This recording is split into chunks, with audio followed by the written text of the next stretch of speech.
पिछले लेक्चर में चर्चा कर रहे थे हम। टॉपिक का नाम है arithmetic progression, chapter 5, class 10th। हम जो ध्यान कर रहे थे इसमें वो ये कर रहे थे कि अर्थमेटिक प्रोग्रेशन क्या होती है। संख्याओं का लगातार लिखना जो प्रोग्रेशन है, अर्थमेटिक प्रोग्रेशन है।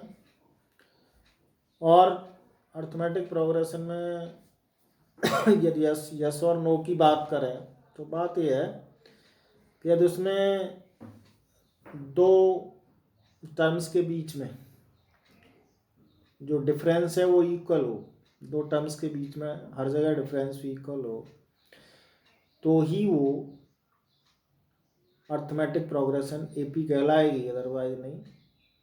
हिंदी में हम कहा था कि समान अंतर समांतर श्रेणी, यानी समान अंतर पर जो श्रेणी है हमारी वो अर्थमेटिक प्रोग्रेशन है।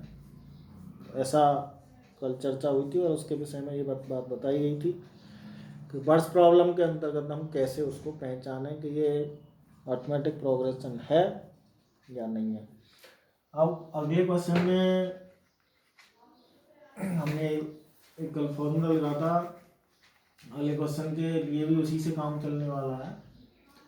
यानी हमारी जो एपी होती है वो होती है ए प्लस डी, ए प्लस 2d, ए प्लस 3d,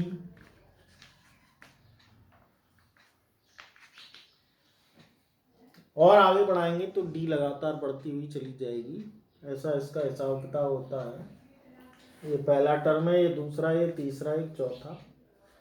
हर टर्म में एक डी कम होती है। जैसे मैं कहूँ थर्ड टर्म में एक कम 2, फोर्थ टर्म एक कम 3, ऐसे आगे चलेंगे। इस दृष्टि से इसका जो लास्ट टर्म लेंगे वो एक कम माना जाता है। तो a plus n minus 1 into d last में टर्म आएगा। इसी के अकॉर्डिंग हम चर्चा करेंगे कि हमारे पास ए हो और डी हो तो फर्स्ट 4 टर्म कैसे निकालें। हमारे पास इसमें से ए हो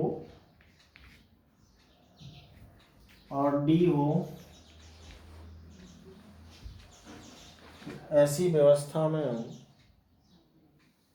कैसे इसकी सीरीज को निकालें। दोनों ही बराबर है ए और डी। ए बराबर 10, ए इज इक्वल टू, तो पहला हो गया 10, दूसरे में ए प्लस डी माने 10 plus 10,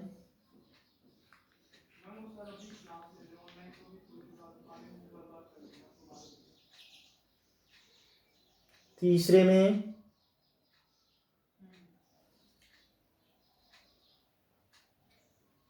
10 plus 2 into 10, 10 plus 3 into 10। तो पहला 10 हो गया, दूसरा 20 हो गया, तीसरा 20 और ये 30, और चौथा 30 और 10 40। इस फॉर्मूले के अकॉर्डिंग हम हर बार डी 2d 3d ऐसा जोड़ते हुए चले जाएं तो हमारा अगला टर्म निकलता हुआ चला जाएगा। नेक्स्ट माइनस भी होगा तो इसमें फिर घटता हुआ चला जाएगा, डी माइनस में होगा तो कम होता हुआ चला जाएगा। A is equal to -2, d is equal to 0।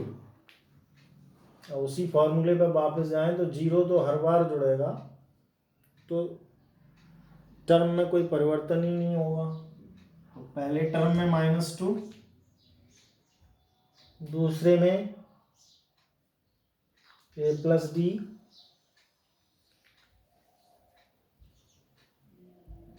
A plus D का मतलब है -2 + 0, -2 + 2 × 0 और -2 + 3 × 0। -2, ये भी -2, ये टर्म भी 0, -2, यानी जितने भी ये चलेंगे, हमें यहाँ पे क्वेश्चन के अकॉर्डिंग 4 टर्म चाहिए थे, 4 ही निकाल के दे रहे हैं, वैसे और भी निकाल सकते हैं। हमें यहाँ पे क्वेश्चन में कहा गया है कि हम राइट फर्स्ट 4 टर्म, हमको 4 टर्म निकाल के देने हैं, तो 4 ही निकाल रहे हैं 4 टर्म। अब यदि डी माइनस में हो तो कैसे करें? a = 4, d = -3।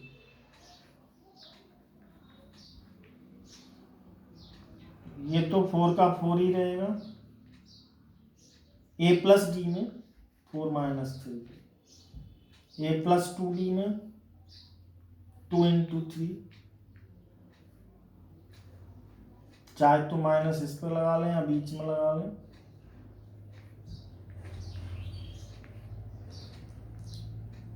अगला 4 + 3 × d,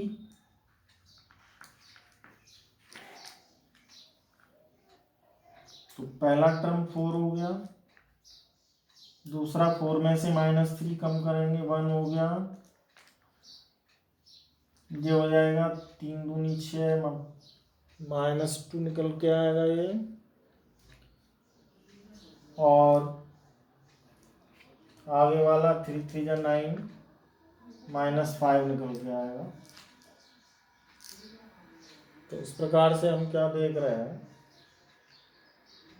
कि यदि हमारा डी माइनस में है तो उतनी ही लगातार टर्म कम होता चला जाएगा। ये इससे 3 कम है, ये इससे 3 कम है, ये इससे 3 कम है। माइनस का डी का अर्थ है टर्म का लगातार घटना, प्लस डी का अर्थ है टर्म का लगातार बढ़ना।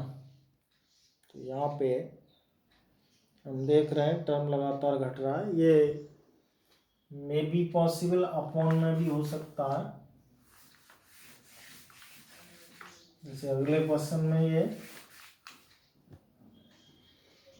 इसी के 4th ऑप्शन में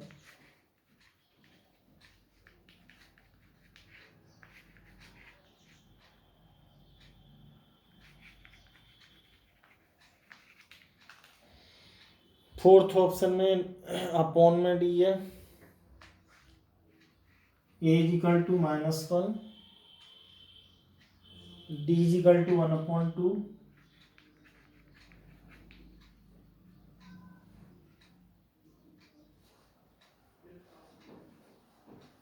तो a, अगला में a प्लस डी, -1 + 1/2, एक बार डी जुड़ गया इसमें। नेक्स्ट में डबल करके डी जुड़ जाएगा, यानी 2 × 1/2। नेक्स्ट में 3 × 1/2, यानी डी की जगह पे 1/2 लगाना है मुझे। यहाँ पर डी की जगह 1/2, 2 की जगह पे 2, 3 की जगह पे 3 और 1/2। तो ये हुआ -1, ये प्लस माइनस है इसलिए माइनस हाफ, और आगे फिर आप यहाँ से 2 कैंसिल होके ये 1 हो जाएगा, -1 और +1 0, ये 3/2 हो जाएगा,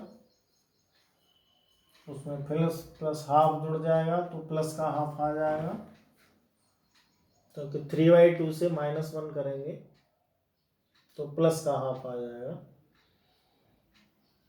तो इसमें हम देख रहे हैं कि -1 से ये प्लस हाफ हो गया, ये प्लस हाफ हो गया, ये प्लस हाफ हो गया। तो यदि ये d अपॉन में हो, फ्रैक्शन में हो, तो इस हिसाब से चलेंगे। यदि हमारा d और a डेसिबल में हो तो भी आराम से होगा, कोई दिक्कत नहीं है, केवल हमको कैलकुलेशन का ध्यान करना। तो a = -1.25 और d = -0.25। तो पहला टर्म तो ये लिखा हुआ ही है, दूसरे में ये प्लस होगा, -1.25 में प्लस -0.25, तीसरे टर्म में मल्टीपल चला जाएगा, ए में -1.25 और प्लस d 2 into -0.25। चौथे टर्म में -1.25 में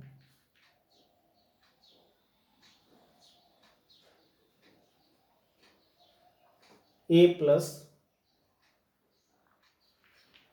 3d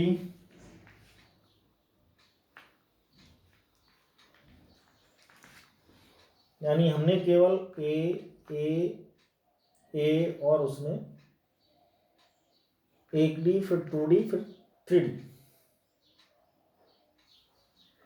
ये पहला तो ये हो गया, दूसरे में -1.2,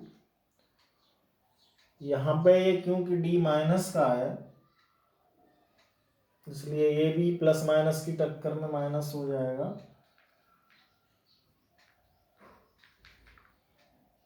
जैसे यहाँ पे 1.25 ये हो जाएगा,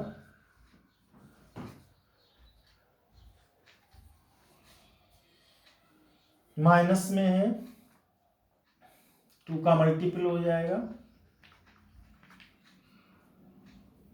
बीच में माइनस लिख लीजिए। फोर्थ टर्म में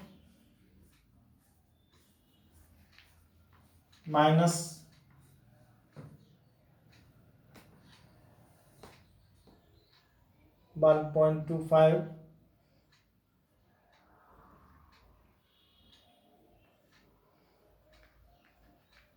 और 3 का मल्टीपल 0.75। केवल हमने जो ध्यान रखा है वो ध्यान रखा है कि डेसिबल के मल्टीपल और डेसिबल का एडिशन। तो इस प्रकार से केवल इतना ध्यान करने के बाद हम इसको आराम से अब फाइनल कर देंगे। तो पहला तो ऐसा हो गया -1.25, फिर ये इकट्ठा होके हो जाएगा -1.50, तो दोनों माइनस का हो गए, ये भी दोनों माइनस के हो गए और बढ़ जाएगा 0.25, तो -1.75, ये और बढ़ जाएगा माइनस में, तो 2.00 भी लिख सकते हैं और केवल 0 भी लिख सकते हैं। तो यहाँ पे हमने क्या ध्यान दिया, ए और डी दोनों ही माइनस में है, तो दोनों जुड़ते चले जाएंगे और माइनस आता चला जाएगा। ए हमारा ये हो गया, इसमें हमने 0.25 जोड़ दिया तो 1.5 हो गया, फिर 0.25 जोड़ दिया 1.75 हो गया, फिर 0.25 जोड़ दिया तो 2 हो गया। क्योंकि दोनों ही माइनस में है तो माइनस में ही इनके आंसर आते चले जाएंगे। फॉर्मूला से ऐसे ट्राई कर लेंगे।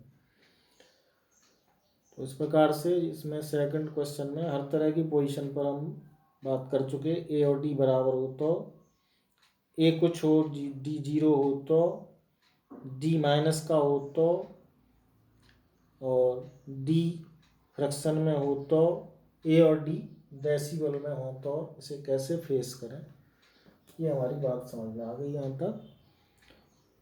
फिर द नेक्स्ट क्वेश्चन में इसी से रिलेटेड कुछ और आगे चीज़ें हैं वो हम करेंगे। यहाँ हमने केवल इतना सीखा है कि हमारे पास ए और डी है तो 4 टर्म निकालें या उसका एपी निकालें, एक ही बात है। एपी की बात कही जाए तो 2-3 टर्म निकाल के आगे डेट डैश लगा दो। क्वेश्चन 3 में for the following APs right the first term. इनने एपी में first term and the common difference आपको लिखना। Following APs right the first term and common difference. आसान काम है, कठिन नहीं है। 3(1) -1 -3, जिसमें हमको लिखना है ए और डी, ए और डी हर एक में लिखना है। तो ए का मतलब तो फर्स्ट टर्म हो गया और डी का मतलब होगा सेकंड टर्म से फर्स्ट टर्म सब्ट्रैक्ट कर दो। डी का मतलब है सेकंड टर्म से फर्स्ट टर्म को सब्ट्रैक्ट कर दो। सब्ट्रैक्शन में जो भी नियम लगता हो वो लगाना पड़ेगा। ये माइनस में भी आ सकता है, कम हो रहा हो तो, बढ़ रहा हो तो प्लस में भी आ सकता है। सेकंड में -5 -1 3 7, ए बराबर -5 और डी = 8 to -7, यानी दूसरे स्टेप से पहला स्टेप कम कर दो। तो A2 है -1, A2 है -1 और ये एक माइनस आएगा फॉर्मूले के कारण और एक इस पर लगा हुआ है, तो ये +5 होने से फाइनली 4 हो जाएगा। यानी इसका जो लग रही है भले ये संख्याएं माइनस की हैं लेकिन कॉमन डिफरेंस +4, यानी हम -4 में प्लस -5 में +4 करेंगे तो -1 आ जाएगा। फिर -1 में +4 करेंगे तो 3 आ जाएगा और 3 में 4 प्लस करेंगे 7 आ जाएगा। तो यदि हम यहाँ चूक कर जाते कि माइनस डबल ना करते तो ये गलत हो जाता। तो यही ध्यान रखने की बात है कि हम प्लस माइनस में अपने काम को ध्यान में रखें। यदि एक चीज़ फ्रैक्शन में हो जाए तो कैसे करें इसे, 1/3, 5/3, 9/3 और 13/3।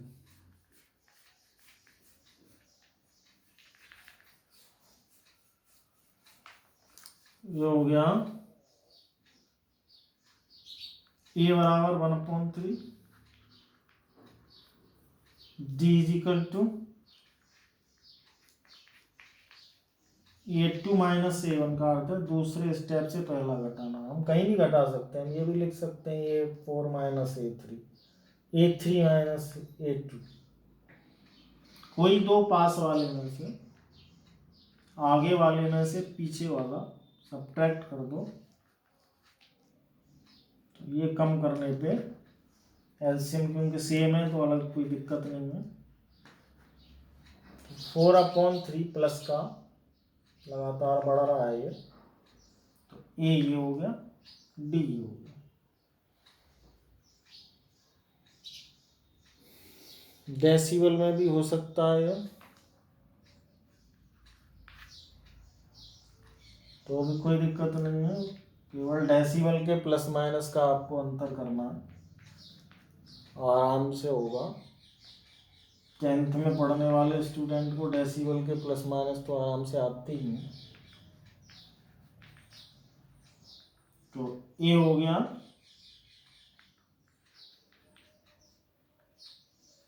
0.6 और डी हो गया, दूसरे वाले में से पहला कम कर दो,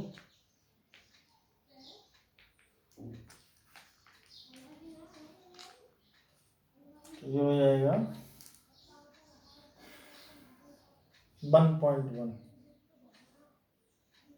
अर्थात हम यहाँ देख रहे हैं 6 में 1.1 जोड़ देंगे ये आ जाएगा, इसमें 1.1 जोड़ देंगे ये आ जाएगा, इसमें 1.1 जोड़ देंगे, तो ये डेसिबल में भी हो सकता है, ऐसा हम ध्यान रखेंगे।